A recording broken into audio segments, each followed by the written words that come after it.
If folks could take their seats, we're going to start up again. Jeff, let's see if I just want to answer you.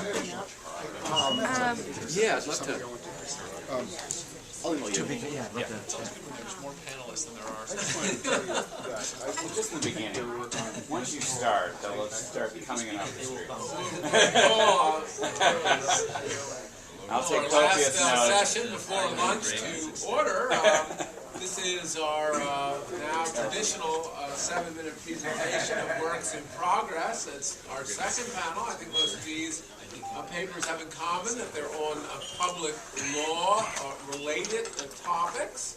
I've had a chance to briefly look at them. I think we're in for some very interesting presentations, and I will just introduce people as they speak.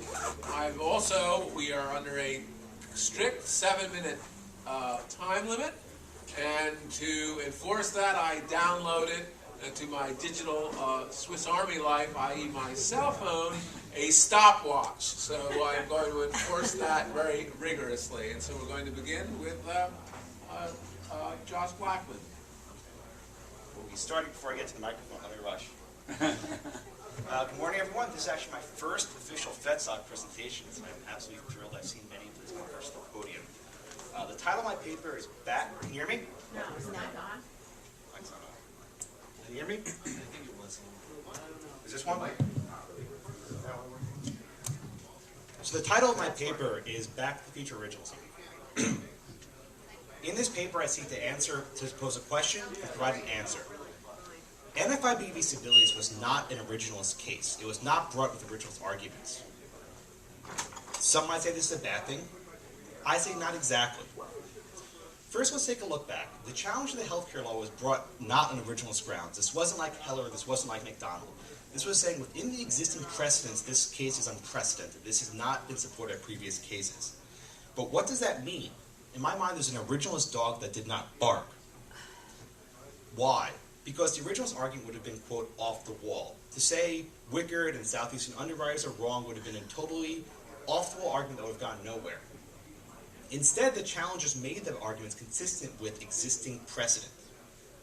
Now, this has to be contrasted with a case like Heller McDonald, what I call an open field, where there's really no precedents on which they can be challenged. With NFIB, for example, there were lots of precedents. Wickard and Southeastern underwriters, there was lots of cases and entrenched precedents. So it wasn't practical to bring an originalist argument. I don't think that's the entire story, because I think that opens up to criticisms of faint-hearted originalism. How can you be an originalist in some cases and not in others? Is it only ends determinative? I also think it opens up to perhaps weakening the jurisprudence. If we only use originalism when it can reach a certain end, what does that mean for the jurisprudence?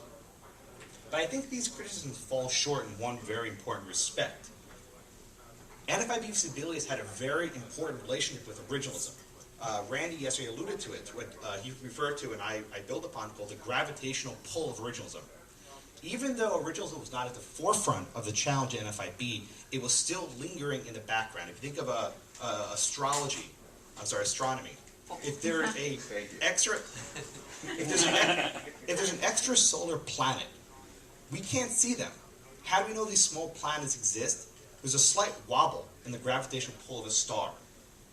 Think of originalism in the same respect, and my apologies for Judge Wilkinson. I've actually created a literal cosmic constitutional theory. I'm glad he's not here. This is literally a cosmic constitutional theory, but I think it works. Originalism, which came about due to work by many of the people in this room in the 80s and 90s, helped usher in the Rehnquist federalism revolution.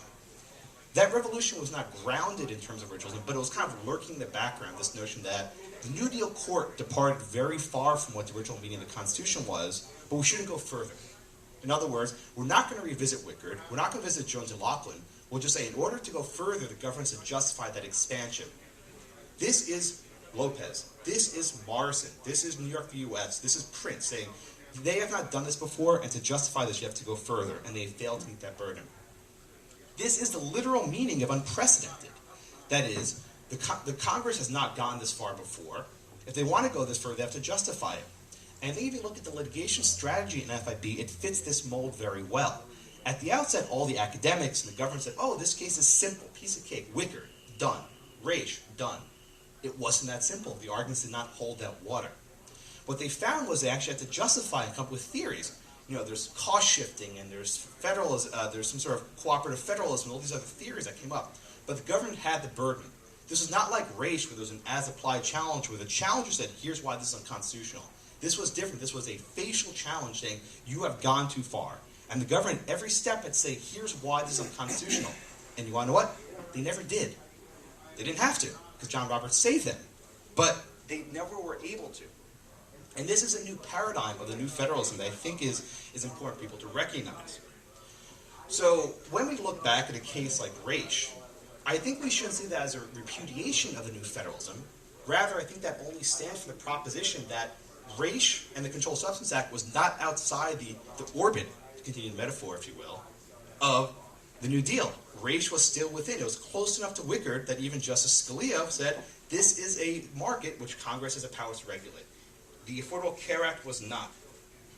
So I think what the importance of originalism is to actually keep our Constitution in check, keep the original meaning of the Constitution close enough to the court's jurisprudence, so there's this tug that the justices know that we cannot go further than this. If we go too far, we will be deviating from the original meaning.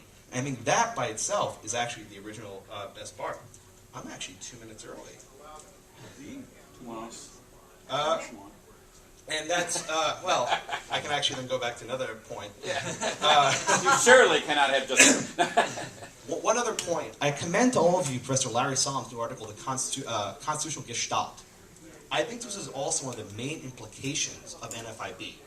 It wasn't enough to have to challenge these precedents that we want to roll back Wickard. This is the point Jeff Rosen made, people made. That wasn't the goal.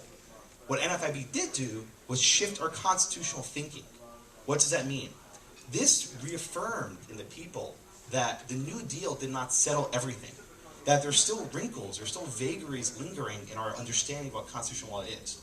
And despite John Roberts' saving grace, there were still 5 votes for the proposition that the New Deal did not settle everything, that there are still some lingering issues remaining. And I think this will be the most helpful thing going forward for constitutional lawyers and people in this room, the recognition that we are not going to be bound, that Raich did not end the saga, that we still have time to go forward, that there's a shifted dynamic.